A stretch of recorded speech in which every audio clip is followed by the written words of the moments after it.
nicely. Hello again, or hello to the newcomers if you haven't been to any of them so far. This is the third in a mini series on skills that we're delivering. And we are week 3, we are doing another panel session. But firstly, I just wanted to remind people that this mini series is in a support of the competition, which has launched and is launching £500,000 worth of spending in the skills sort of sector for the future flight industry.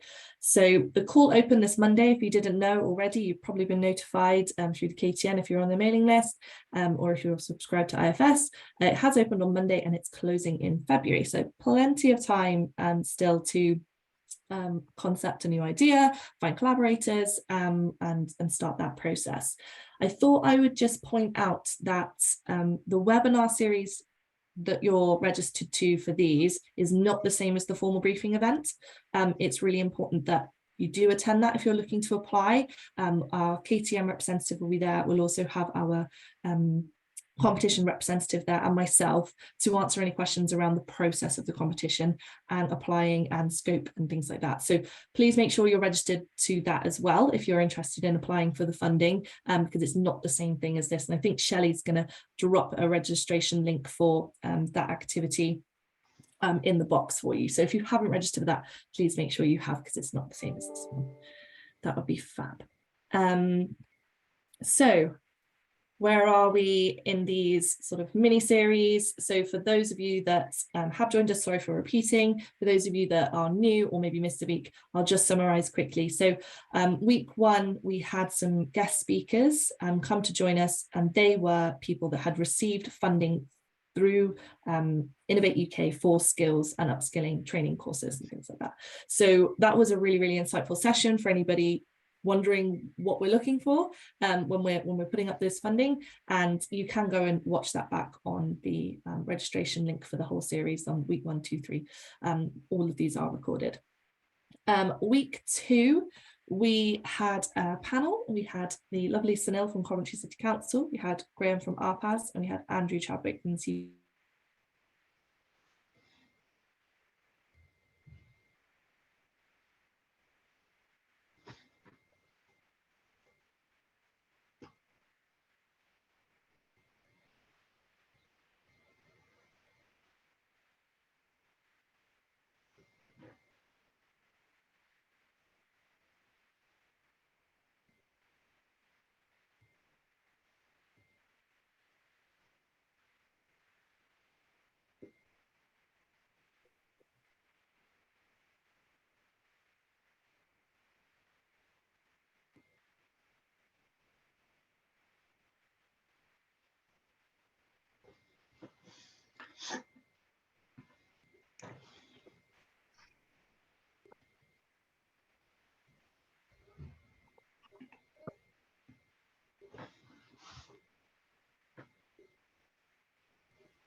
Sorry, everybody, I disappeared.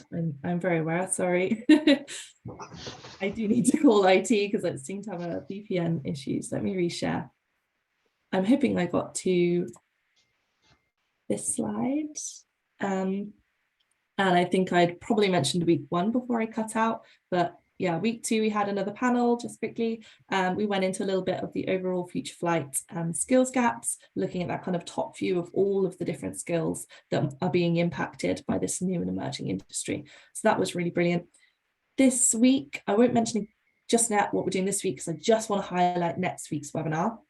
So next week, we've got the opportunity for a mini pitch fest. So you can sort of register to have a 2-minute pitching opportunity on this webinar to look for collaborators or look for involvement. So if you're somebody that feels that they can offer some really great insight or expertise to a program that wants to design any particular courses, you can sell yourself or your organization.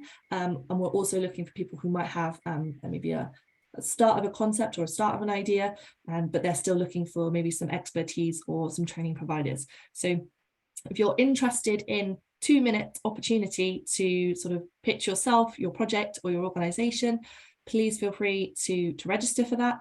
I think Shelley can drop the link for that again in the chat box. You will have received it via email if you're registered for the event, and you will probably receive another prompt end of today or Monday. But obviously we want to kind of understand numbers probably by Tuesday next week, and there is a limited amount of space for that. So if you'd like to do that, please get involved. So this week we have another panel, and we've got 3 fabulous guest speakers. I'll let them introduce themselves in a moment. And we're going to be covering a little bit more specifically some of the hurdles and some of the resource and skills hurdles that we've got within regulation, airspace management and safety. And the reason that we've got these lovely 3 panelists joining is, as you saw last week, the data suggests, after our own survey and last week's poll, I think everyone's in solid agreement that safety certification and regulation could definitely do with some additional sort of skills intervention, upskilling, or some additional resource being pulled into those areas. So for those of you that weren't here last week, we shared our Future Flight survey results from early in the year, and last week we then asked the participants to also tick the skills areas that they think need most attention, and they're the 2 comparing results. And yes, top of the list is safety certification regulation, and the others were all still selected, which is really, really validating for us and the data that we had. Everyone's in agreement that all of these skills are needed.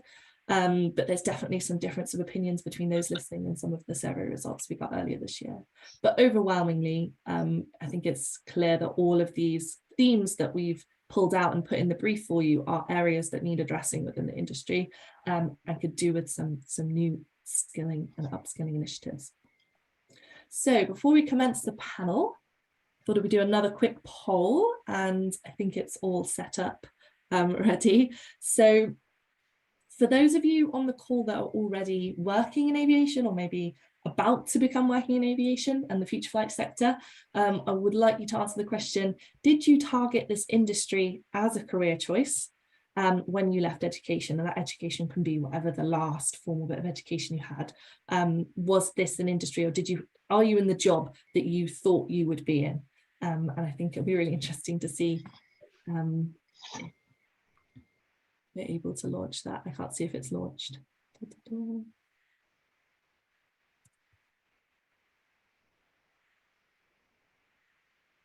Was that launched for everybody?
Okay, dropping out seems to be a theme today. Sorry, everybody.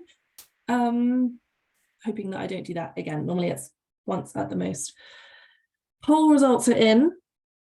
So for those of you not currently working in the aviation industry, so as you can see, I was hoping for these results. You never know when you post a poll if you're going to get results that you think you're going to get.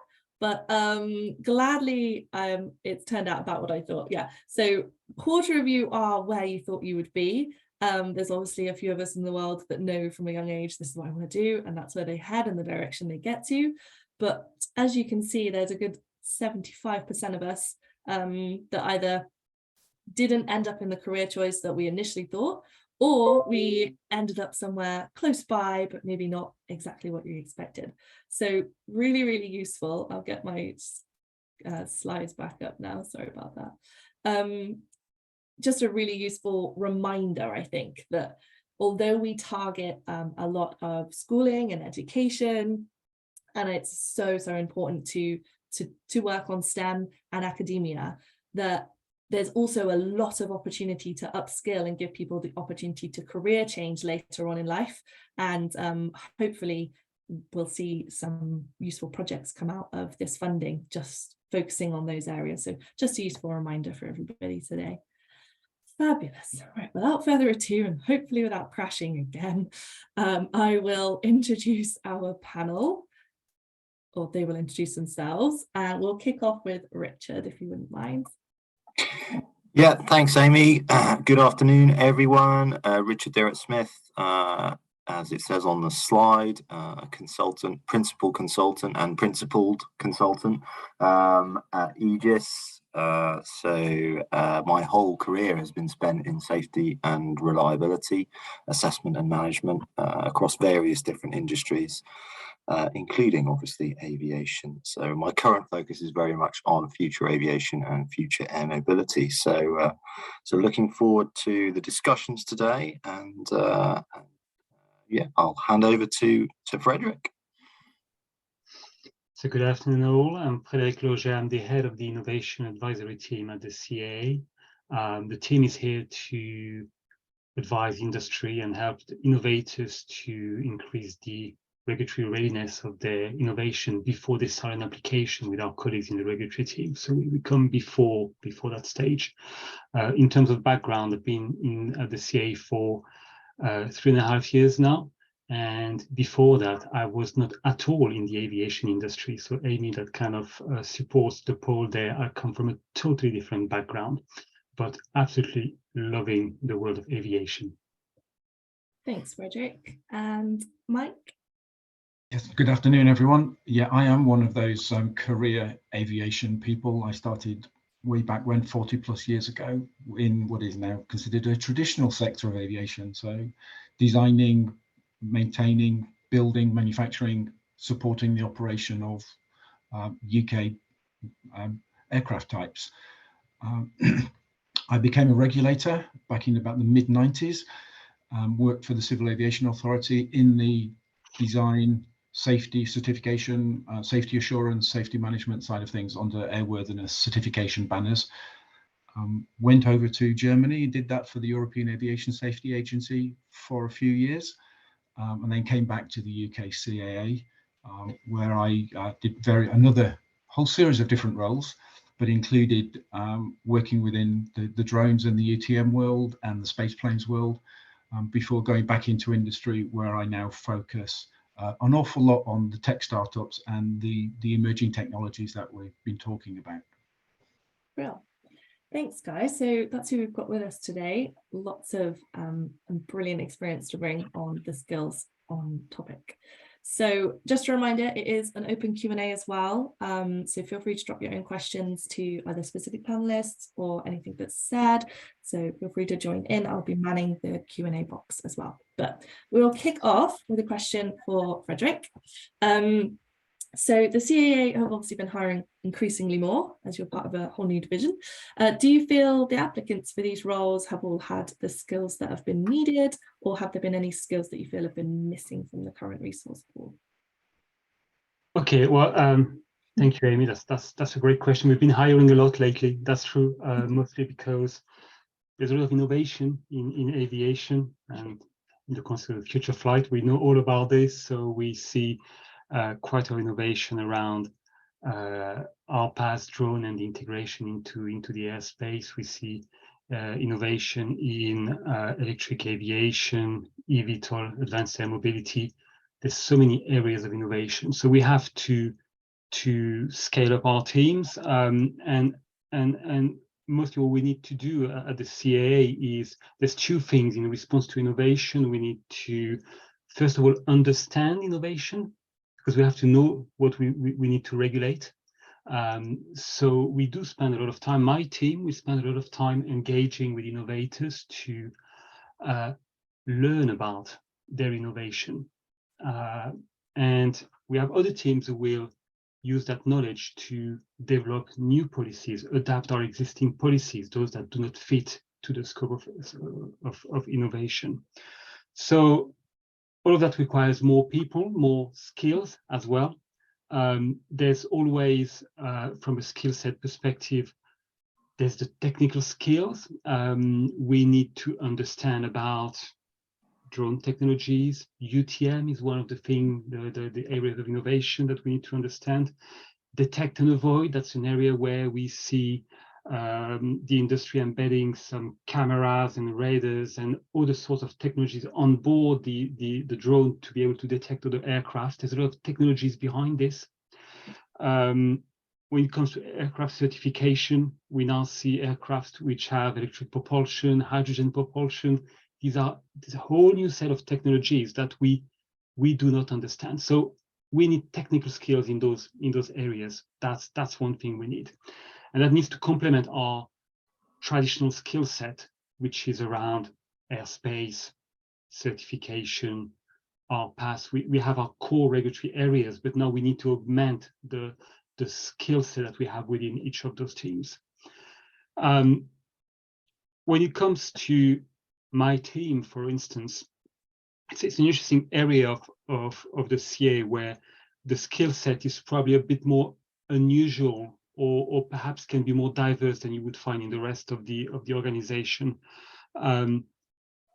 My team is going not really as into innovation, not really as a regulator. We're here to understand innovation. So I need people who understand, who have the skill set, who may have knowledge in those technology areas that we're talking about. But I think what we've realized is actually, most importantly, one of the major skill that we need is perhaps not so much technical, but it's more innovation related. We need to understand innovators better. We need to understand how they work, what matters to them, the journey that they are going through, because we are part of their journey. And we do have many people who come from different backgrounds, not from the aviation industry all the time. We have a bit of a mix within the team. But what we have is people who understand innovation, problem solvers as well, because we are essentially we are discovering innovation. We need to uncover where the regulatory challenges will be. Absolutely. And all of that is honestly a real puzzle. And problem solving is a skill which is really important. So I'm saying all of this because I think there's really opportunities for different sectors, different skill set to join the aviation sector. It doesn't have to be, people in my team do not all come from the aviation industry. We really have a very diverse set of skill set within the team. And that's that leads really nicely on to one of the points I was going to try and ask today, actually, and it's directed towards Mike and yourself by the sounds of it. Mike, you, Blue Bear, obviously hiring a lot of people as well. You're tackling lots of different things, and it sounds like the both of you could probably answer this. Are you hiring people from other sectors? And it sounds like you are, as the sort of first part of the question. And if you are, what sectors do we seem to be poaching from? You know, or which neighbouring sectors are we taking the most from? I'll hand over to Mike first, and then we'll come back to you, Frederick. Right. Thanks, Amy. Yeah, it's a really interesting one, because as Frederick just alluded to, aviation is really embracing, it always has embraced technology and new technologies, to be honest. It's a step change in the pace of that innovation, I think.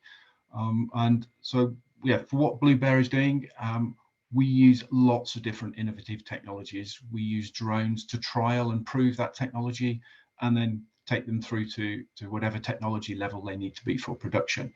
And that means we are constantly looking for expertise across all of these things. So we have programs that are looking at hydrogen and fuel cells, and so we're looking at the industries that have that knowledge and that experience. So that might be some of the R&D side of things, that might be some of the chemical industries that are looking at how you produce hydrogen, how you store it and transport it. We've got the fuel cell side of things and how that's evolving from chemistry and manufacturing processes. Let's say where we're using battery technologies.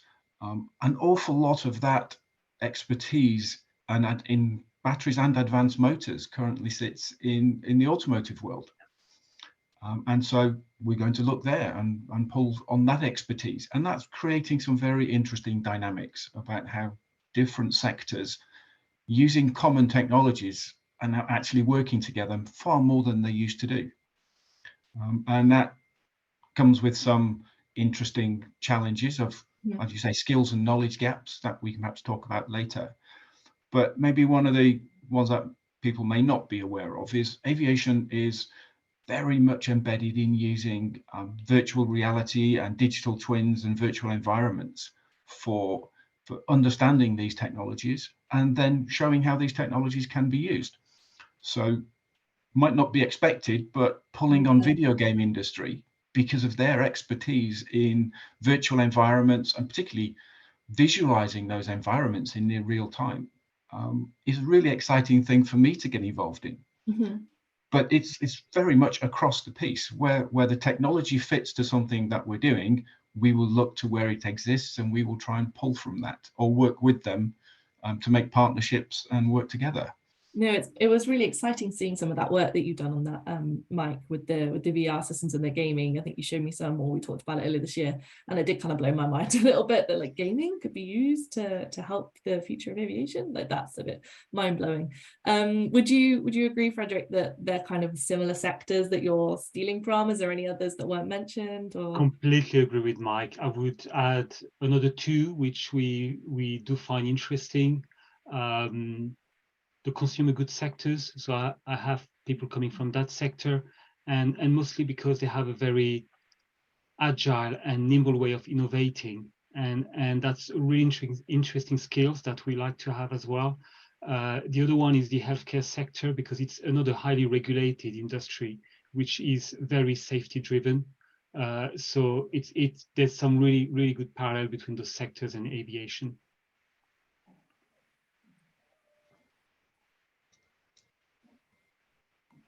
I think Amy's frozen. While she's frozen, Frederick and Mike, I thought when you talked about pulling from the automotive sector, it made me think that there's always been quite a strong connection between, let's say, high performance automotive / motorsport and aviation. I guess one of the common things they have in common is aerodynamics, which has always been if you like, a core skill, and of course high performance powertrains, control systems, materials, for example, as well, is another some other key areas that they share expertise in. I wanted to test your views on, because future aviation and future air mobility is going to be so sensitive to consumer demand and the passenger experience, let's say, whether or not you see people coming in who have experience in, let's say, those sectors. So maybe not so much on the technology side or the engineering side, which is where a lot of us default to, but more now on the sort of digital marketing, the digitization of passenger services, consumer services, etc., to make that whole experience as seamless and as effective as possible. Maybe if I can jump in first, Frederick. Yeah. And I'm going to say absolutely. If I look at it this way, we work with some of those sectors because not only are they looking at aerodynamics and things, but you think about the amount of data that they take off a Formula One car in real time and process it in real time to look at the analytics. So that data processing piece is a really interesting tech sector. But yeah, I've been fortunate to work in the drone space and the UTM space, as well as some of the AAM aspects. And yes, it is bringing aviation to a completely different market set. The whole idea of those is it's much broader and much wider than just getting on an airplane to go on holiday or on a business trip. And how that interfaces as either from a day-to-day mobility modal transport piece. So one of the programs we have with Future Flight, a sector or piece of that work is looking at door-to-door mobility issues and how all of the data says, can I literally take an app on my phone and say, I want to go here tomorrow. What are my options? And it will tell me if I can take an electric bike or a cab or a train or an aeroplane, door to door, and it will tell me how they all join the dots and book all of my tickets in one place and give me a user experience that is completely managed. And importantly, use that data to say, if I'm delayed on one of those sectors, the follow-on sectors are aware of it and will replan for me. So thanks guys. I don't know if you can still hear me. We can hear you now again. My laptop is clearly, somebody technical will probably tell me, it's no longer connecting to the internet despite there being Wi-Fi at my house. So that's a wonderful, wonderful end to my week. Got to figure that out. So thanks very much for carrying on the conversation. I will pull to Richard for a question now. Richard, working in safety and having developed your skills on sort of safety, how do you feel as though the process for developing safety cases has changed over the years? And specifically bringing your knowledge to the aviation industry, how do you think it's different from previous sectors you've worked in before? Yeah, it's a great question. I mean, I've only been in aviation probably for 3 or 4 years, so I don't feel hugely qualified to answer how has the safety case development process been developing over the years, but I can bring my experience from other safety critical sectors to bear. So I think the core principles of safety assessment and safety management, which have, let's be honest, been developed over a long period of time, are still perfectly valid in the current aviation construct. I think what we're doing now by bringing in a whole new segment to the aviation industry is introducing or increasing complexity. And I think that's one area as safety practitioners we need to understand and embrace. And with that complexity comes obviously new technology and a new model for how the aviation service is delivered. And that will challenge some of our existing safety techniques that are fundamentally quite deterministic, quite linear. That is not how some of the new technology operates in principle, with elements of autonomy and machine learning and artificial intelligence. So we need to understand that technology, a bit like Frederick was saying in his piece earlier, and adapt our techniques to be able to understand and manage the risks associated with that technology. I think the other big, if you like, area that's changing is the human element and the human interaction with the system as a whole. When I say the system, I mean the engineered elements, the human elements, and the procedural elements. Mm-hmm. So the role of the human will change in the future aviation system, especially if you look at, for example, air traffic management and the role of humans in managing traffic flows. That will have to change as we scale up in terms of the volume of aircraft. We're talking about autonomous systems controlling aircraft, not in the short term, but in the medium to long term. And so, of course, there's a very important safety and risk question to be answered there. But we've actually had a question come in around how there are a lot of drone pilots out there at the moment that haven't joined the safety first mindset. They've asked, how could we train them from that non-safety culture? Have you got any perspectives, all of you on the panel, on how we might bring these new drone pilots with the safety first mindset? Well, I'll go first, Amy. But I think it's a matter of, there's a very strong safety culture in the aviation industry that's been built up over a long period of time. And that, if you like, permeates everything that's done in the industry, from the way aircraft are designed, operated, maintained, pilots and maintainers are trained as well. And organizations are structured and their processes are designed and implemented. So we need to bring that safety culture, embed it in new entrants to the industry, and importantly, embed it in the organizational behaviors of organizations that are coming into the industry as well. Because if you don't do it that way, then individuals might have a safety focus, but if the whole organization doesn't have that safety focus, then it loses its effectiveness. So organizational culture and a strong emphasis on training and behaviors, I think, are fundamental here. Bro, thanks, Richard. Did you want to add anything to that, Mike and Frederick? Well, if I jump in, Frederick, yeah, I would wholeheartedly agree. And I think we've got two facets of it. There's the element of how you put that safety culture into the incoming workforce. So even at, when at university levels and other training courses such as apprenticeships, how that historical safety culture has been built up, how the regulatory frameworks describe that, and what those roles and responsibilities and expectations are, because we operate as partnerships, and embedding that in those is perhaps an enhancement to the training and the knowledge sharing from that point of view.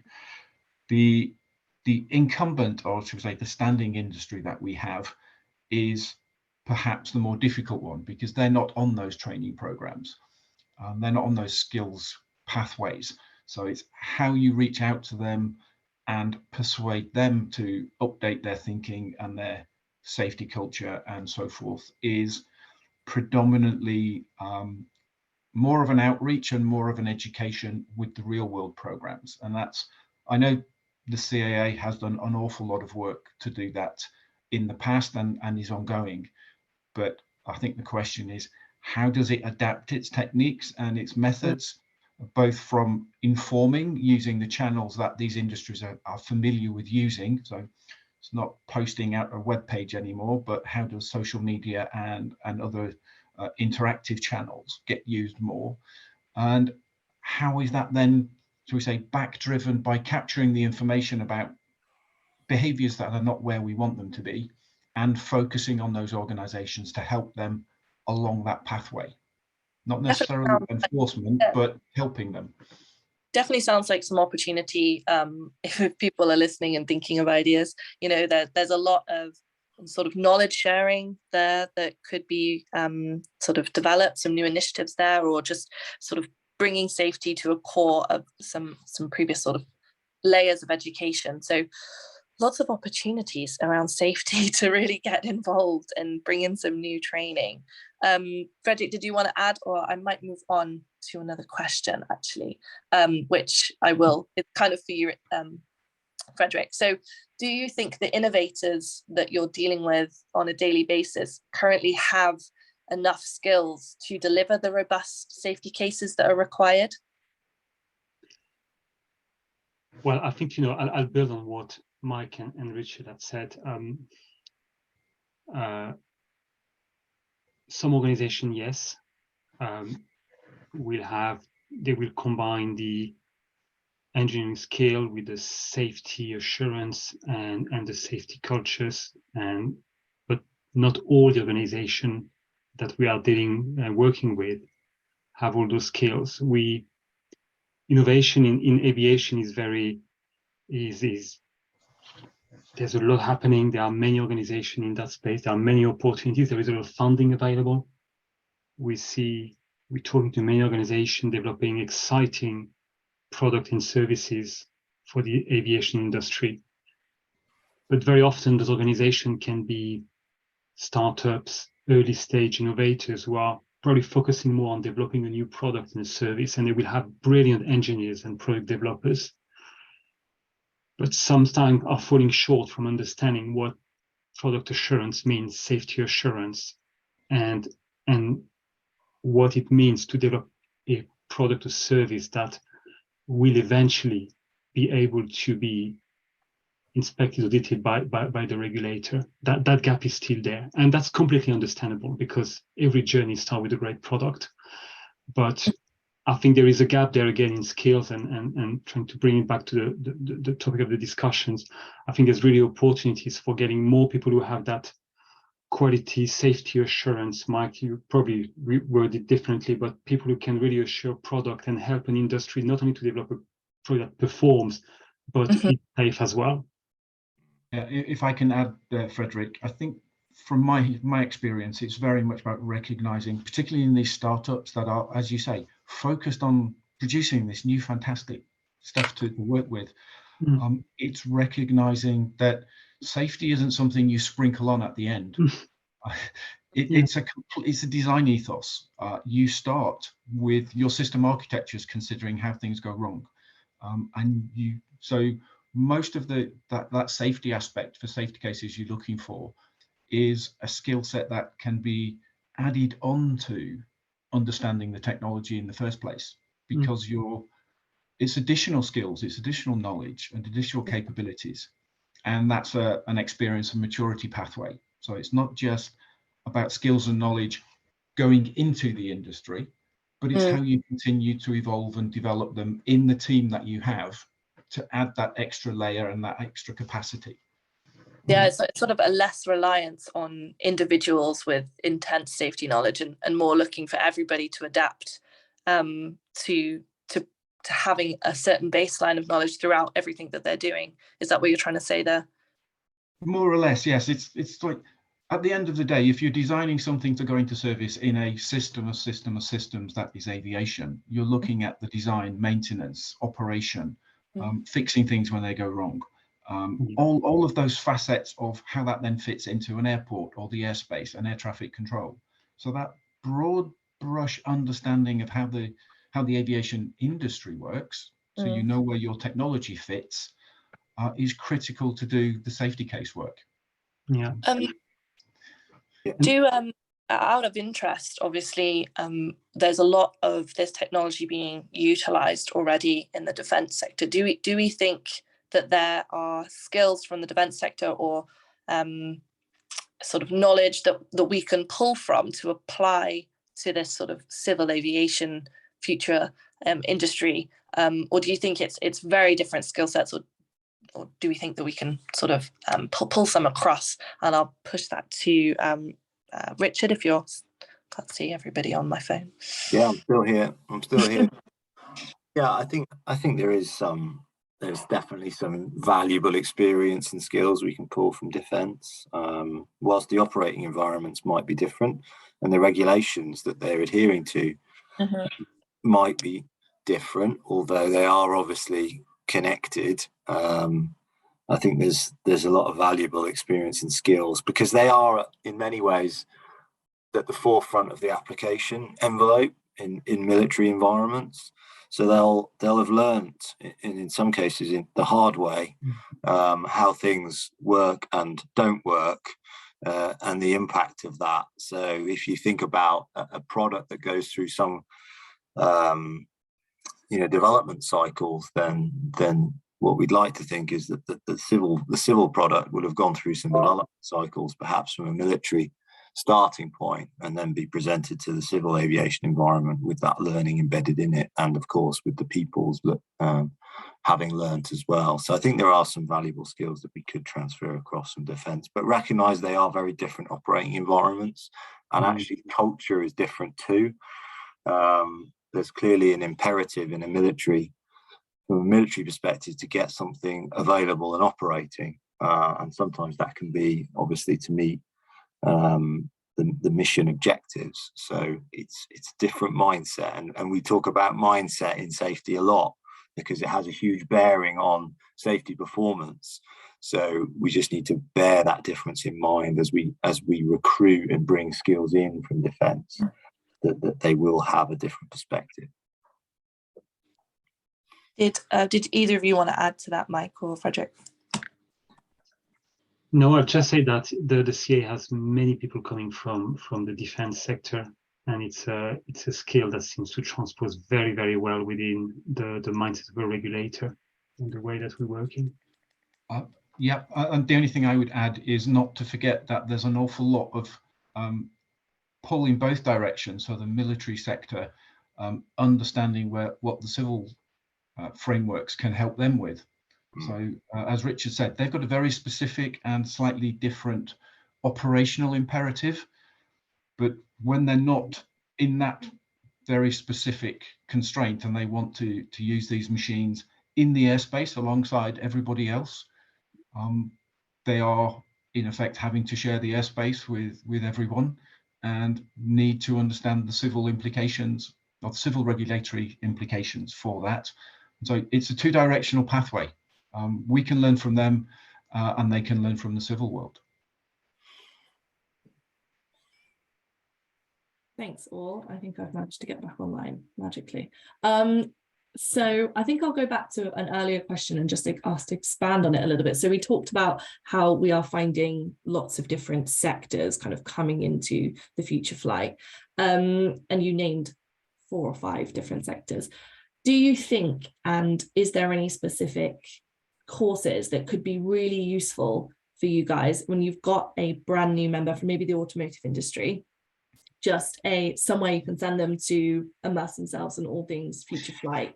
Like, you know, like, would you see value in some really sort of awareness course material content that you could upskill basically these people coming from sectors? And if you do, what sort of courses would you like to see? I'll place that to Frederick, who's nodding.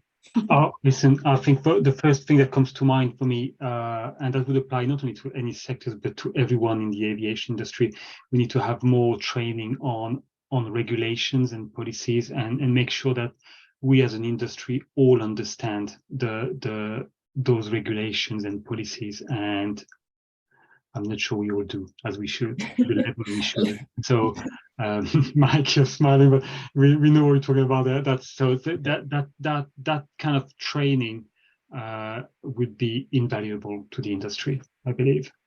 I don't think you can claim to know it all. Not anybody can claim to know it all. Yeah, fair enough. Though that's a very, very good comment as well. So yeah, no, I think it feels as though there's certainly a gap there. Mike, is there any other sectors with slightly different skills outside regulation that could utilize a sort of upskilling course?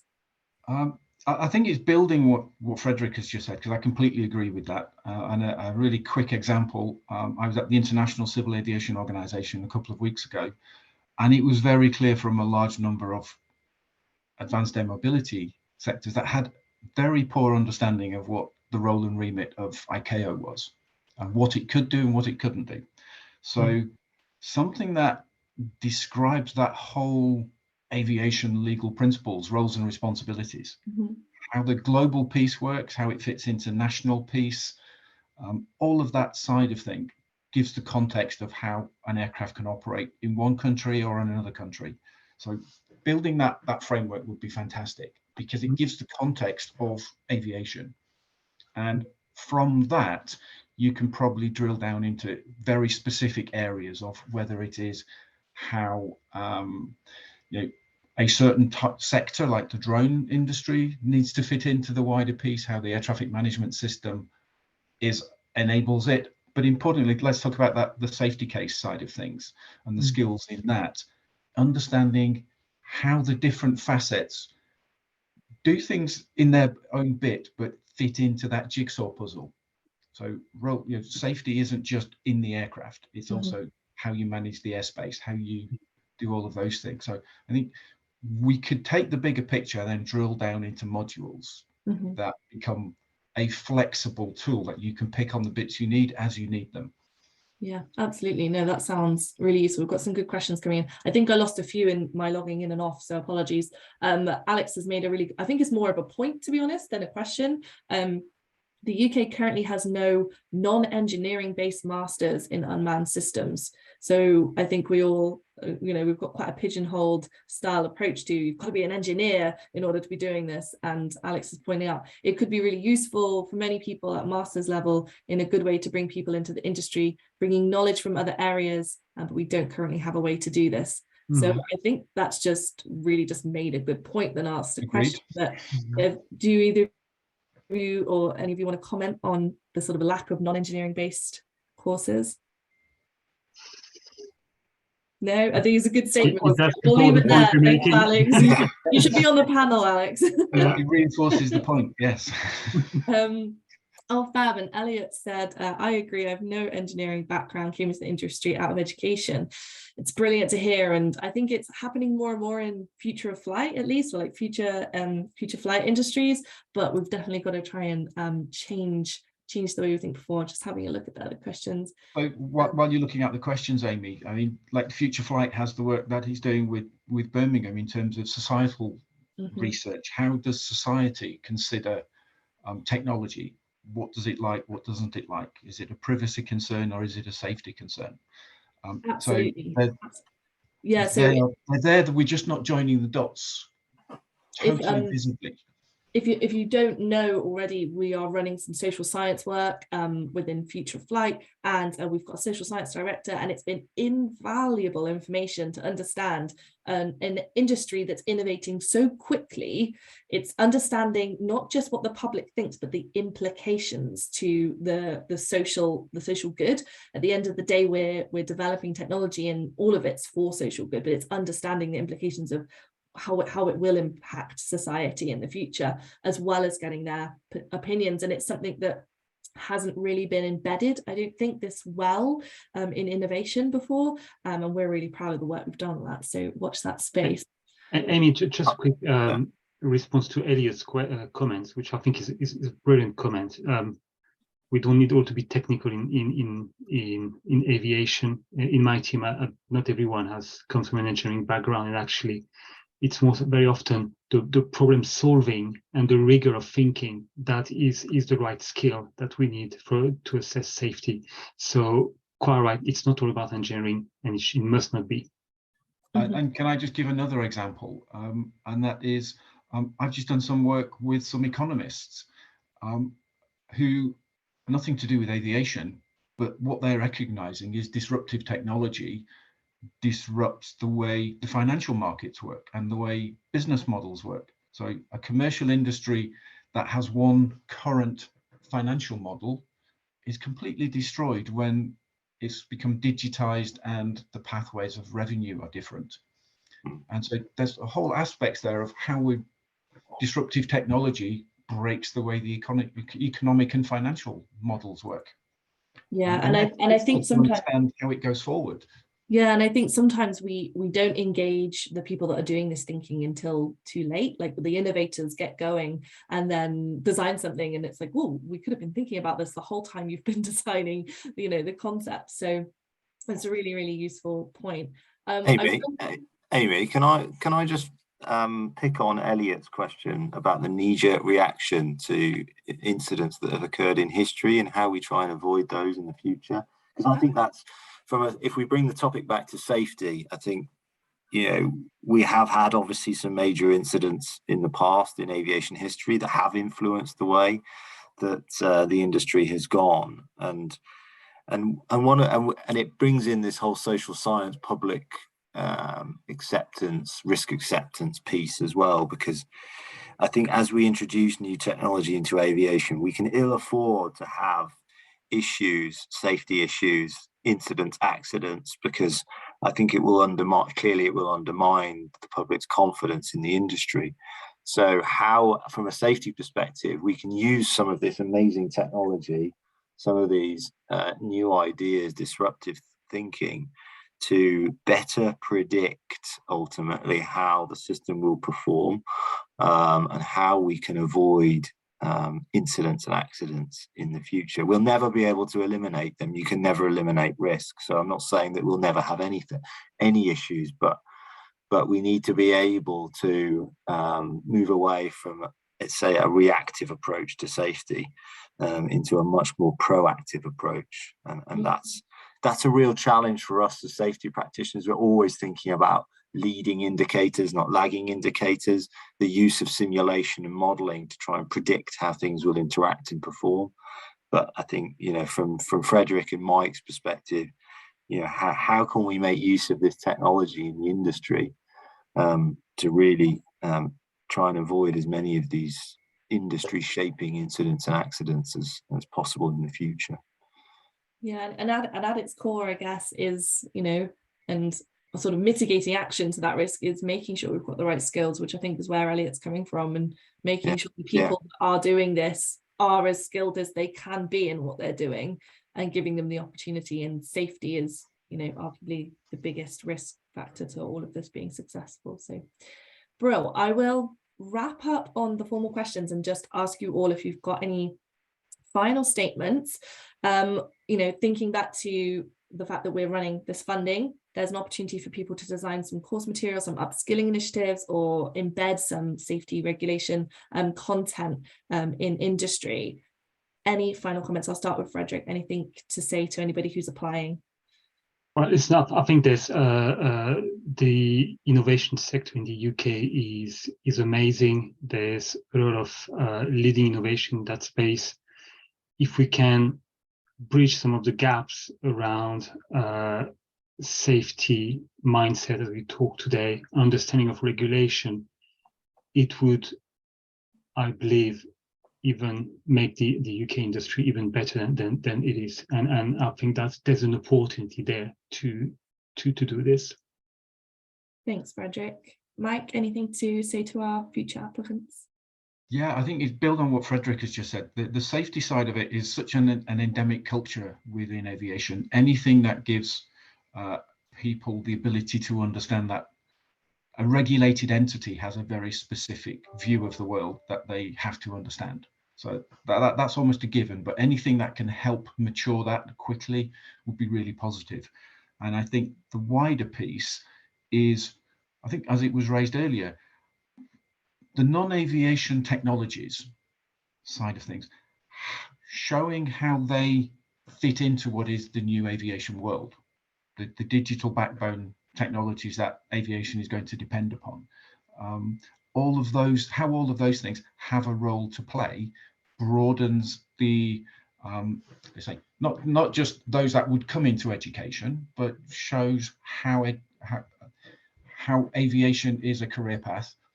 But it's not something you have to stay in. I've got colleagues now that came from the automotive, came into aviation. They've gone back out into rail.